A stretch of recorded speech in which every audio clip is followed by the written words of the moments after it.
You also stayed at my house for almost 2 years. And what was the agreement when I came in? But how about the friendship? How about the loyalty?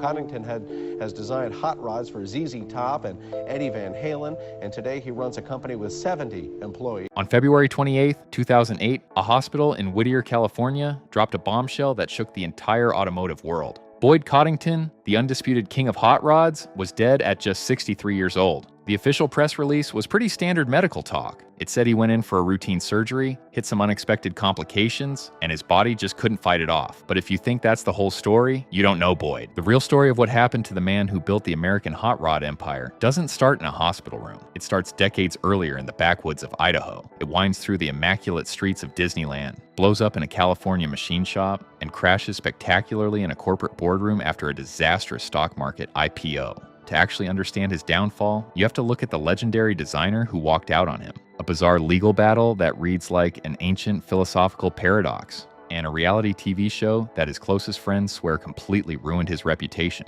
The truth about Boyd Coddington is way more complicated, way more cutthroat, and honestly, way more human than any obituary ever let on. Let's get into it.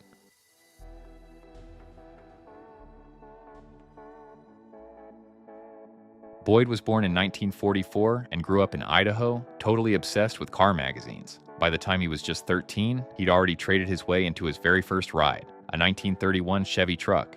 He ended up going to trade school to learn precision machining, and by 1968, he packed his bags and headed for California. This is where the real hustle started. By day, he built hot rods. By night, he worked as a machinist at Disneyland, making parts for theme park rides just to pay the bills. It sounds wild, but that Disney gig was actually the secret to his success. Look, back then, most builders used a ton of fiberglass, Bondo, and thick paint to hide their mistakes. But Boyd brought a hyper-focused machinist's eye to the garage. He was all about perfect fits, smooth surfaces, and custom-cut aluminum. By 1977, he opened up his own place, Hot Rods by Boyd. His big break came with a 1933 coupe he built for a client named Vern Luce, which took home a massive award at the 1981 Oakland Roadster Show. That win changed the game because Boyd was doing something totally radical. He started stripping away all the clutter. He chopped off the door handles, smoothed out the body lines, and got rid of the random extra parts that had cluttered up hot rods for decades. Tom Taylor, a designer who worked with him early on, said they were basically just cleaning up the cars, straightening out the frames, and throwing away the junk. That clean, minimalist style became known as the Boyd look, and that look was about to change the car world forever.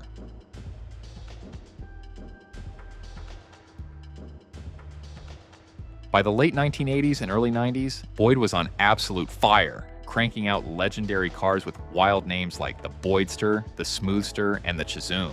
But here's the big secret about his genius that most people miss. Boyd couldn't actually draw a single line. The president of his company at the time, Brad Fanshaw, said Boyd was really more like a movie director. He was the guy with the vision. He had this unbelievable eye for how a car should look and shape up, and he would stand right behind his designers, telling them exactly what to do. His machining background meant he knew how to talk to the builders, and his gut instinct gave him all the style. In 1988, he turned that eye into a massive moneymaker by starting Boyd's Wheels. They mass-produced custom aluminum wheels, which was a total first for the industry. Then came 1989, the year Boyd went down in history forever with a car called CadZZilla. Built for Billy Gibbons from the rock band ZZ Top, this custom 1949 Cadillac was an absolute masterpiece. It wasn't just a cool car, it was a massive cultural moment that mixed high-end car building with pure rock and roll energy. At 44 years old, Boyd was running the most creative garage on the planet, and the absolute best talent in the world was begging to work for him.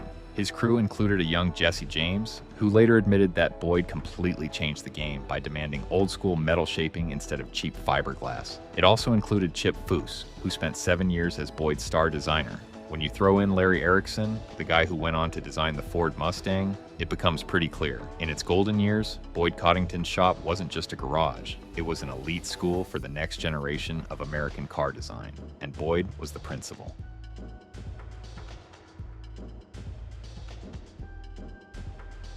The next logical step was to scale that empire. In 1995, Boyd took his massive wheel business public on the NASDAQ.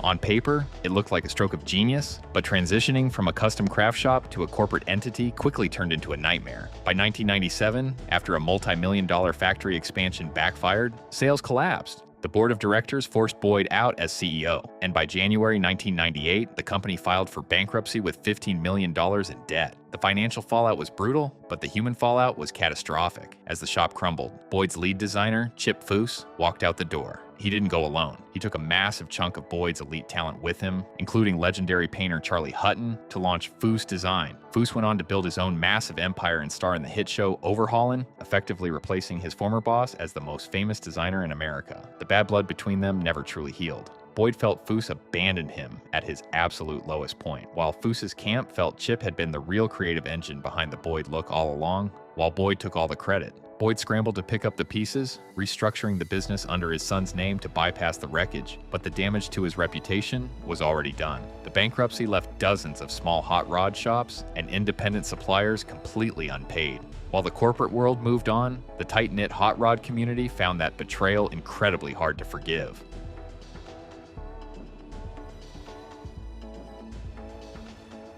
But Boyd wasn't done yet. He picked himself up, rebuilt the shop with brand new gear, and tried to make a massive comeback. And right around that time, Hollywood came calling. In 2004, American Hot Rod premiered on the Discovery Channel. This show introduced Boyd to a whole new generation of fans, but it didn't show the meticulous craftsman from the golden years. Instead, viewers got 5 seasons of pure reality TV chaos. Every episode was a stressful mess of impossible deadlines, explosive screaming matches, and constant walkouts. The shop felt so toxic that multiple guys quit just to go work for his rival, Chip Foose. Even Boyd's own son couldn't stand working there for long. Off camera, Boyd was actually a pretty shy, generous person who loved helping people. He even regularly hired and mentored workers with mental disabilities, giving them a safe place to learn a real trade. Now the revolving door of employees was definitely real. But whether that constant fighting was Boyd's actual personality or just manufactured drama for TV ratings depends on who you ask. The real tragedy here is that the exact show that made him a household name completely erased the quiet, precision-focused builder from Idaho, replacing him with a cartoon villain made for cable television.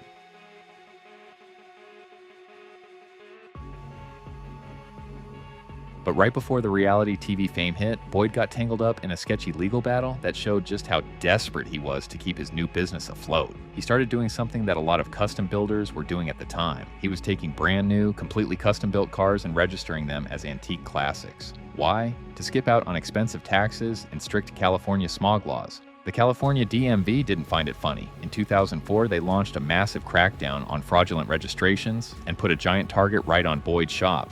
They accused him of lying on paperwork, claiming he was just replacing a few parts on old cars when he was actually building entirely new ones from scratch. By April 2005, Boyd had to go to court and plead no contest to a misdemeanor charge for filing false statements with the DMV. What makes this whole thing wild is that it's basically an old philosophical puzzle come to life. Think about it like this. If you take an old car and replace every single piece of it over time, is it still the same car? Boyd would take an ancient frame and a title document and turn it into something 100% new.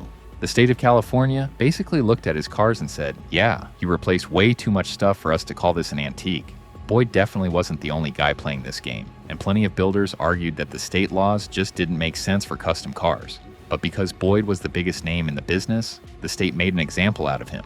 He didn't go to prison, but the public embarrassment hit him right as his TV show was blowing up.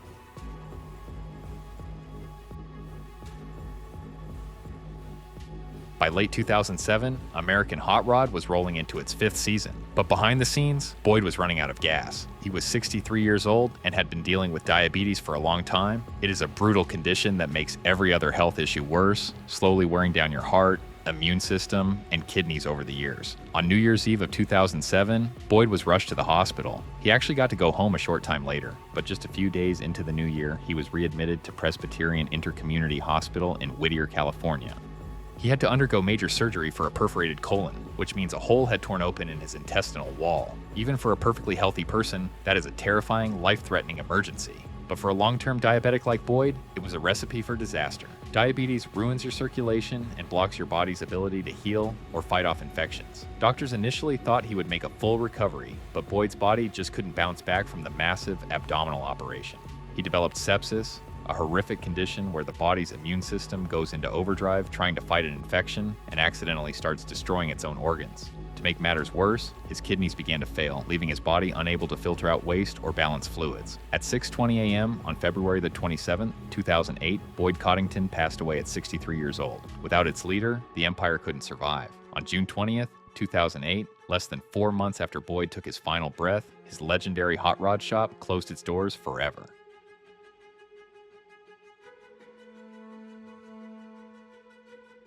When Boyd passed away, the obituaries were full of praise, but they also brought back a question people had been whispering for years. How much of the Boyd look was actually Boyd? The honest answer is a bit complicated. Boyd couldn't actually draw. Chip Foose designed the Boydster, Larry Erickson designed CadZZilla, and Tom Taylor designed the Chezoom. Boyd wasn't the guy holding the pencil, but saying he didn't build those cars misses the whole point of his genius. Boyd was the ultimate creative director. He had a rare, unteachable eye for what looked right, and he built a powerhouse team to bring his ideas to life. The cars coming out of that shop didn't look like Foose cars or Taylor cars. They looked like Boyd cars, because everything was filtered through his specific vision. Sadly, his TV show completely warped that legacy. To millions of viewers, he was just a screaming, deadline-obsessed boss. But his oldest friends say that persona was completely made up for cable television. The real Boyd was a quiet, generous guy who was incredibly dependent on his talented team. In the end, Boyd's physical life was cut short at 63 by diabetes and surgical complications. But his full story is a wild ride. He was a small-town kid from Idaho who built an empire, lost it all in a brutal bankruptcy, watched his star designer walk away to start a rival dynasty, took a hit from a DMV fraud case, and finally became a reality TV star in a show that didn't even capture who he really was. Even Chip Foose later admitted that when you saw a Boyd car, you just knew it. Boyd left behind a legendary record, including 7 major Roadster awards and spots in multiple halls of fame. What really happened to Boyd Coddington is that he had an incredible rise, a chaotic middle, and a final chapter that TV got totally wrong before he died way too young. The king of hot rods definitely deserved a better ending, but the masterpieces he built and the legendary builders he mentored will outlast all the drama forever. Tuna, no Crust, signing off.